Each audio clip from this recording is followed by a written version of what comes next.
Le pape François est décédé le 21 avril à l'âge de 88 ans. Originaire d'Amérique latine, il était le premier jésuite élu souverain pontife. Élu en 2013, il a pris ses fonctions après la démission historique de Benoît XVI. À l'époque, il avait 76 ans, prônant l'humilité et la proximité avec les plus pauvres. Son élection signifiait une rupture. Un homme du bout du monde, il a transformé le visage de l'Église catholique. Bien qu'il ait souhaité un pontificat court, il a dirigé l'Église pendant plus d'une décennie. Cette période a été marquée par des actions fortes et une volonté de réforme. Le pape François a su se démarquer par son style direct et sa simplicité de vie. Il a renoncé aux appartements pontificaux, vivant modestement. Ses positions audacieuses sur des sujets sensibles ont touché de nombreux fidèles. Sa défense des migrants et sa critique du capitalisme sauvage ont démontré son engagement social. Il a également pris position contre les abus sexuels dans l'Église et a encouragé le dialogue interreligieux. Son appel constant à la paix a été entendu, et sa voix a résonné au-delà des murs du Vatican. Son pontificat a aussi été un parcours de réforme, surtout au sein de la curie romaine. Il voulait la rapprocher des réalités du terrain et la rendre plus transparente. En outre, son rôle dans la diplomatie vaticane a été crucial. Il a facilité le rapprochement entre Cuba et les États-Unis et s'est engagé activement dans des questions écologiques, notamment avec l'encyclique Laudato Si. Le pape François est décédé le 21 avril à l'âge de 88 ans. Originaire d'Amérique latine, il était le premier jésuite élu souverain pontife. Élu en 2013, il a pris ses fonctions après la démission historique de Benoît XVI. À l'époque, il avait 76 ans, prônant l'humilité et la proximité avec les plus pauvres. Son élection signifiait une rupture. Un homme du bout du monde, il a transformé le visage de l'Église catholique. Bien qu'il ait souhaité un pontificat court, il a dirigé l'Église pendant plus d'une décennie.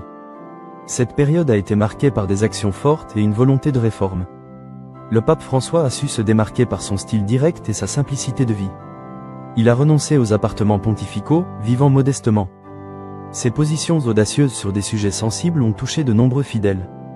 Sa défense des migrants et sa critique du capitalisme sauvage ont démontré son engagement social. Il a également pris position contre les abus sexuels dans l'Église et a encouragé le dialogue interreligieux. Son appel constant à la paix a été entendu, et sa voix a résonné au-delà des murs du Vatican. Son pontificat a aussi été un parcours de réforme, surtout au sein de la curie romaine. Il voulait la rapprocher des réalités du terrain et la rendre plus transparente. En outre, son rôle dans la diplomatie vaticane a été crucial. Il a facilité le rapprochement entre Cuba et les États-Unis et s'est engagé activement dans des questions écologiques, notamment avec l'encyclique Laudato Si. Malgré les critiques d'une partie conservatrice de l'Église, il est resté fidèle à ses principes.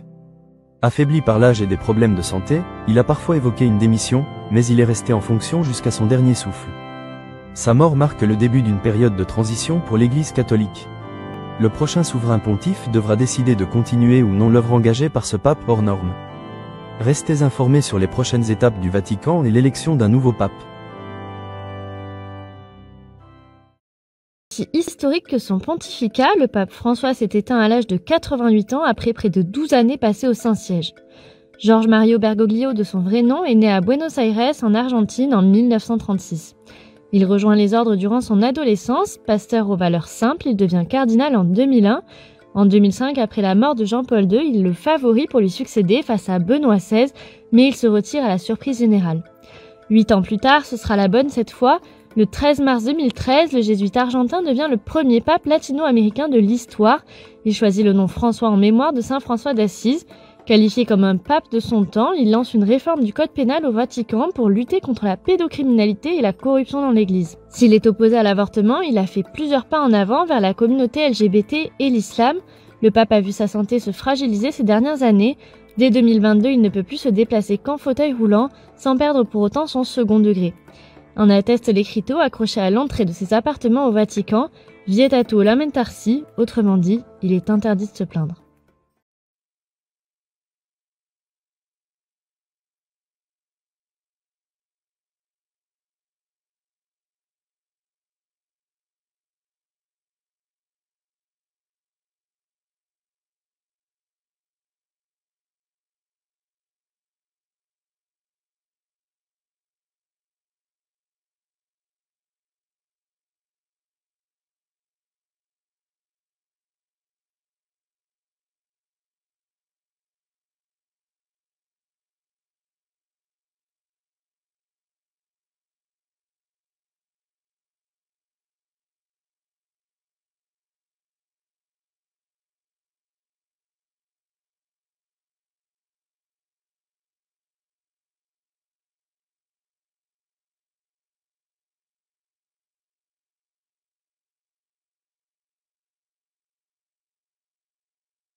François a eu beau s'adonner à l'un de ses exercices favoris, au contact des fidèles. Tout au long de ce bain de foule surprise, son visage est resté fermé, la mine grave. Il est un peu plus de midi lorsqu'il apparaît enfin au balcon de la basilique Saint-Pierre de Rome, acclamé par la foule. Visiblement éprouvé et à bout de souffle, il ne prononce que quelques mots. Cari fratelli e sorelle, buona Pasqua. Obligé pour la première fois depuis le début de son pontificat de déléguer la lecture de son traditionnel message de paix, dans lequel il a dit redouter le climat d'antisémitisme qui se répand dans le monde, adressant ses pensées à la population de Gaza.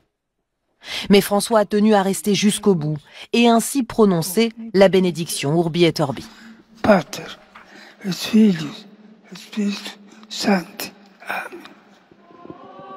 Une apparition et quelques mots qui ont réjoui les fidèles, massés sur la place Saint-Pierre, comme ces catholiques français venus spécialement à Rome pour les fêtes de Pâques. Oui, on sent qu'il n'a pas beaucoup de souffle pour parler. Donc en fait, il s'économise pour pouvoir nous bénir. C'est beau. Il était fatigué, mais il avait envie de montrer qu'il est là avec nous. Donc ça, c'est important. Le chef de l'Église, qui s'est aussi acquitté de son rôle de chef d'État aujourd'hui. En fin de matinée, François a reçu brièvement le vice-président américain J.D. Vance. Je sais que vous n'étiez pas bien, mais je suis ravie de vous voir en meilleure forme. Il y a 2 mois, le pape s'était attiré les foudres de la Maison-Blanche en critiquant la politique migratoire du gouvernement Trump. Même si les fidèles semblent ce soir soulagés d'avoir pu compter sur la présence du pape pour ces fêtes de Pâques, son état général clairement diminué risque de relancer les spéculations et les doutes quant à sa capacité à diriger l'Église.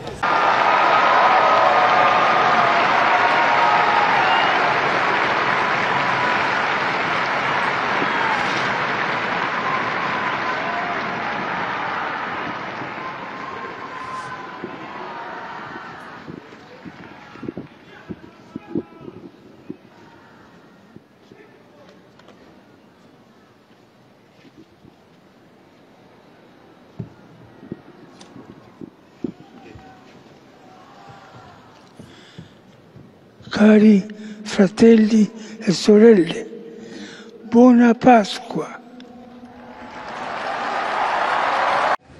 Pour la première fois en 500 ans, un pape débarque dans la cité phocéenne. Curieux, les Marseillais s'étaient pressés pour l'apercevoir. On a réussi à le voir, lui faire coucou et vraiment c'est merveilleux, merveilleux. Ça procure une émotion, on en parlait, ça donne la chair de poule, c'est impressionnant. C'était au mois de septembre 2023. Pour cette visite historique, les Marseillais lui avaient réservé leur plus belle scène, le Vélodrome. Un tour d'honneur, quelques mots. Bonjour Marseille, bonjour la France. Et le pape François fut adopté. La paix soit avec vous. En vous accueillant pour la première fois, nous nous sentons, encore une fois, comme on dit ici, à jamais les premiers. Lorsqu'il a accepté l'invitation du cardinal de Marseille, le souverain pontife avait prévenu « Je me rends à Marseille, pas en France ». Il ne voulait pas de voyage officiel, alors les officiels ont fait le voyage. Le chef de l'Église avait choisi Marseille pour aborder un sujet, celui qui le préoccupait depuis le début de son pontificat, les crises migratoires. Qui regarde avec compassion au-delà de son propre rivage pour écouter les cris de douleur qui se lèvent des côtes du nord de l'Afrique et du Moyen-Orient.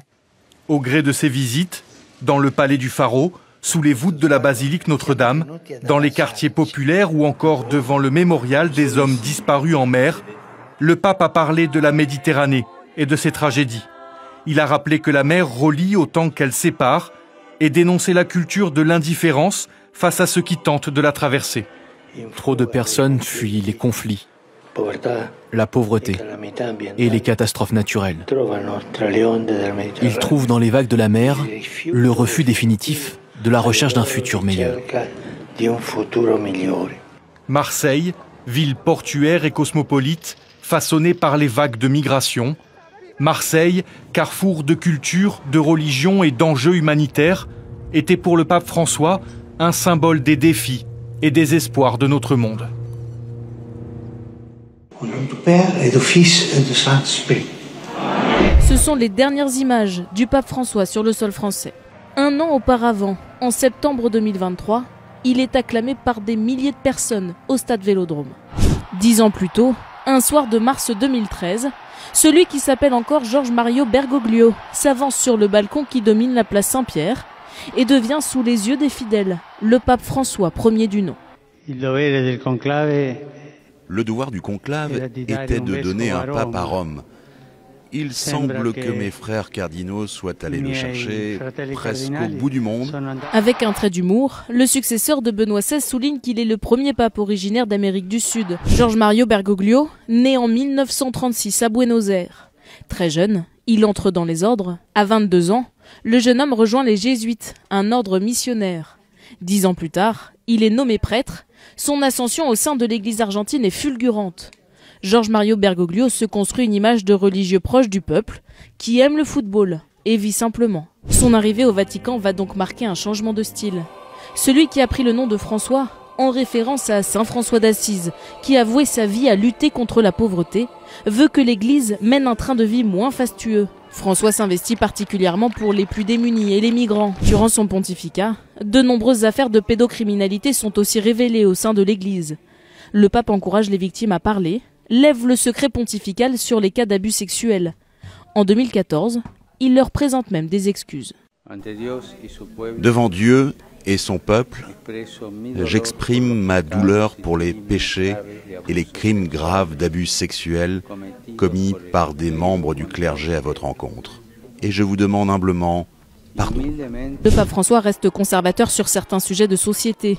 Il est opposé à l'interruption volontaire de grossesse et au mariage pour tous. En octobre 2023, il ouvre pourtant la voie à une bénédiction des couples de même sexe lors d'un synode au Vatican. Le 5 janvier 2023, le pape se plie à un exercice inédit.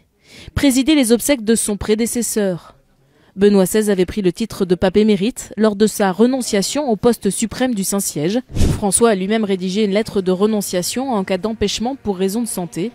Affaibli après une opération du côlon en 2021, puis des douleurs au genou au printemps 2022, le pape est apparu de plus en plus souvent en fauteuil roulant.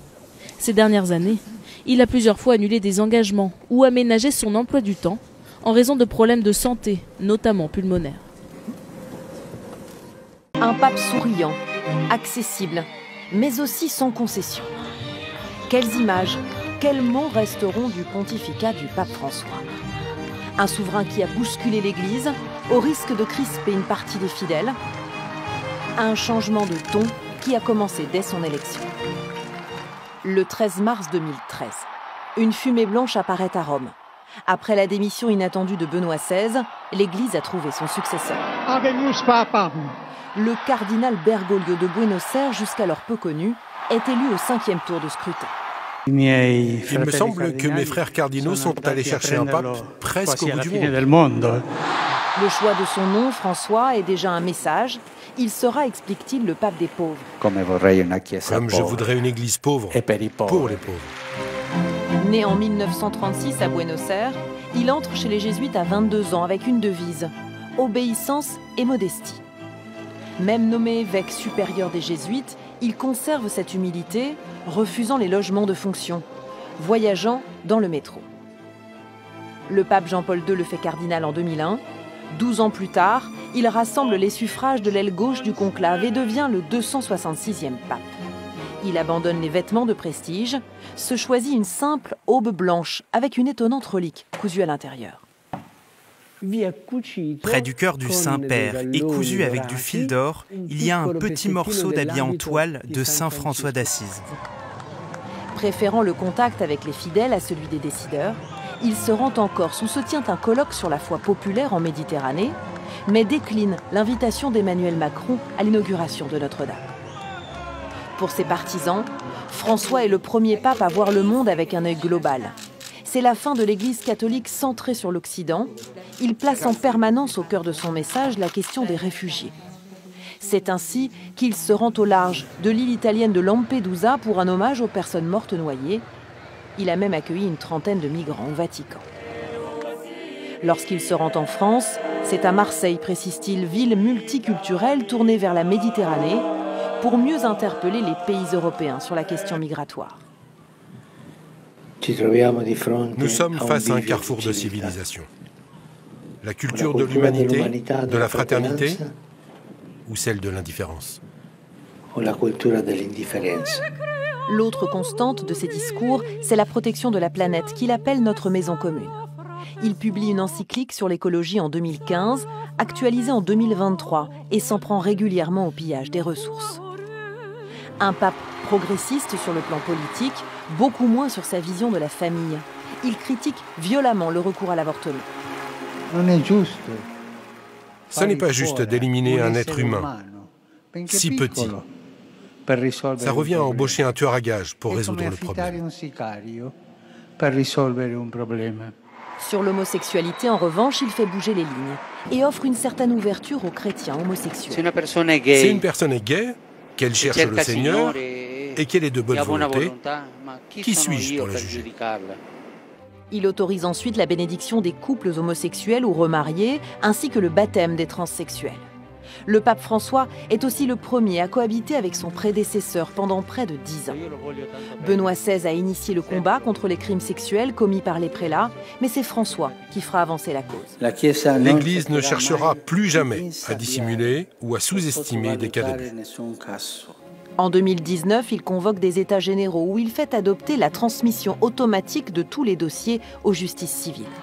François se voulait humain, il a dû accepter que sa santé le trahisse peu à peu. Douleur à la hanche, au genou, difficultés respiratoires. Voilà peut-être pourquoi il demandait à chaque personne qu'il rencontrait de prier aussi pour lui-même. Non dimenticatevi di pregare per me. Buon pranzo e arrivederci.